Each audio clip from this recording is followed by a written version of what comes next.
اپنی زبان کو کنٹرول کر. تو انہوں نے کہا کہ اے اللہ کے رسول کیا زبان کے بارے میں بھی پوچھا جائے گا؟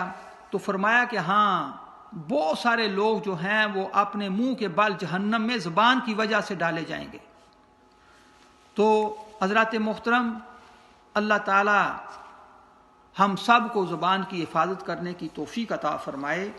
اور نبی علیہ الصلوۃ والسلام کا یہ قول جو ہے یہ جامع کلمات میں سے ہے کہ فَلْيَقُلْ خَيْرًا أَوْ لِيَصْمُتْ، یا تو خاموش رہو یا پھر اچھی بات کہو.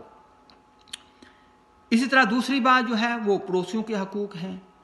ہر آدمی کے پڑوسی ہوتے ہیں اور پڑوسیوں سے ہی آدمی جانچا جاتا ہے کہ یہ اچھے اخلاق والا ہے یا برے اخلاق والا ہے. نبی علیہ الصلوۃ والسلام سے پوچھا گیا کہ اے اللہ کے رسول مجھے کیسے معلوم ہو کہ میں اچھا ہوں یا برا ہوں؟ تو آپ صلی اللہ علیہ وسلم نے فرمایا کہ اگر تیرے پڑوسی تجھے اچھا کہیں گے تو تو اچھا ہے، اور اگر برا کہیں گے تو تو برا ہے. اور پڑوسی جو ہیں یہ 3 قسم کے ہوتے ہیں. ایک پڑوسی وہ ہوتے ہیں کہ جو مسلمان بھی ہیں، رشتہ دار بھی ہیں اور پڑوسی ہیں، تو ان کے 3 حقوق ہیں. دوسرے وہ ہیں کہ جو پڑوسی ہیں اور رشتہ دار ہیں لیکن مسلمان نہیں ہیں. اور تیسری بات اس میں یہ ہے کہ نہ وہ رشتہ دار ہو اور نہ ہی وہ مسلمان ہو، بلکہ صرف اور صرف پڑوسی ہو. تو قرآن میں آتا ہے کہ رشتہ دار پڑوسی، اجنبی پڑوسی اور پہلو کے ساتھ والے پڑوسیوں سے حسن سلوک کرو. اور قرآن میں یہ جو لفظ آیا ہے صاحب الجنب، کہ جو تمہارے پہلو کا پڑوسی ہے، تو مراد یہ ہے کہ جو وقتی طور پر سفر میں پڑوسی بن گیا، دفتر میں پڑوسی بن گیا، سکول میں جو ہے وہ ساتھ بیٹھا ہوا ہے، یا اسی طرح چھوٹے موٹے معاملات میں جب آدمی کہیں جو ہے وہ کسی لائن میں لگا ہوا ہے تو آگے پیچھے والے جو ہیں وہ اس کے پڑوسی ہیں، تو وہاں تھوڑی دیر میں ہی پتہ چل جاتا ہے کہ آدمی کا اخلاق کیسا ہے. اور اگر ان کے ساتھ وہ اچھا اخلاق سے پیش آئے گا، وقتی طور پر ایک اچھا تاثر دے گا، تو سارے جو ہیں وہ اس کے ساتھ خوش ہوں گے. لیکن اگر وہ ان کے ساتھ بد زبانی کرے گا، لڑے گا اور انہیں تنگ کرے گا، تو یہ آدمی جو ہے وہ اچھا پڑوسی نہیں سمجھا جائے گا. اور پھر ان کی حدود یہ ہیں کہ ہر آدمی کے 40 گھر تک جو ہیں پڑوسی ہوتے ہیں. 10 جو ہیں وہ اس کے سامنے، 10 دائیں، 10 بائیں، 10 پیچھے. لیکن سب سے زیادہ حق اس کا ہے جو اس کے بہت ہی قریب ہیں، دائیں اور بائیں یا سامنے.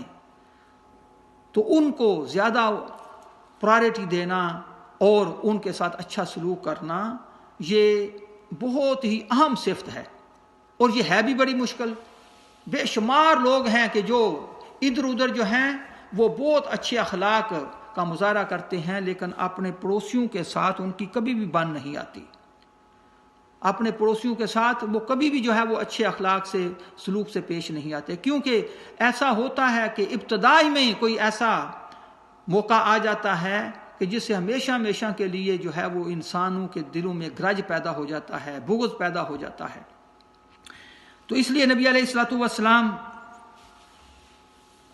جو ہے وہ پڑوسی کے حوالے سے بہت زیادہ تاکید کرتے رہے ہیں. جبریل علیہ الصلوۃ والسلام، یعنی حضور صلی اللہ علیہ وسلم نے فرمایا کہ جبریل علیہ الصلوۃ والسلام مجھے مسلسل پڑوسی کے ساتھ حسن سلوک کی تاکید کرتے رہے یہاں تک کہ میں نے سمجھا کہ اللہ تعالیٰ پڑوسی کو وراثت میں حقدار بنا دے گا.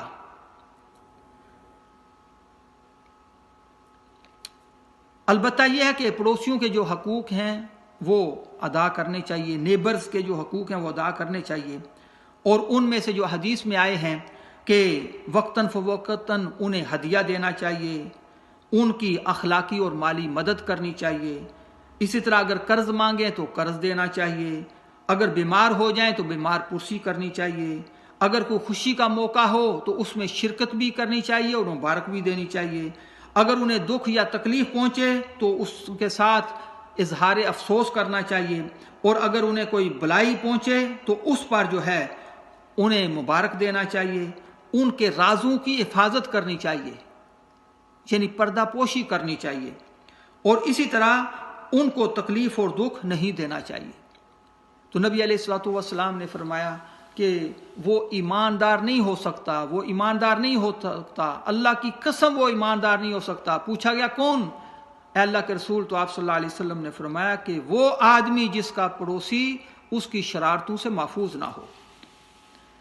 اور پھر خاص طور پر نیبرز کے ساتھ خواتین کا تعلق ہوتا ہے، تو آپ صلی اللہ علیہ وسلم کے سامنے ایک عورت کا ذکر کیا گیا کہ اے اللہ کے رسول وہ بہت نیکیاں کرتی ہے، فرض اور نفل نمازیں اور روزے صدقات کرتی ہے، لیکن اپنی زبان سے پڑوسیوں کو تکلیف دیتی ہے۔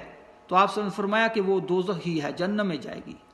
اور ایک عورت کے بارے میں پوچھا گیا، بتایا گیا کہ وہ عورت جو ہے وہ فرائض کے علاوہ نوافل کی تو زیادہ جو ہے وہ اہتمام نہیں کرتی، لیکن اپنے پڑوسیوں کے ساتھ بہت اچھی ہے، اس کی زبان بہت اچھی ہے، وہ تکلیف نہیں دیتی۔ تو آپ صلی اللہ علیہ وسلم نے فرمایا کہ وہ جنت میں جائے گی۔ تو لہٰذا مردوں کو اور عورتوں کو جو ہے آپ صلی اللہ علیہ وسلم کے اس ارشاد کی روشنی میں اپنے آپ کو دیکھنا چاہیے۔ اور تیسری چیز جو ہے یہ مہمان نوازی ہے۔ آپ صلی اللہ علیہ وسلم نے فرمایا کہ من کان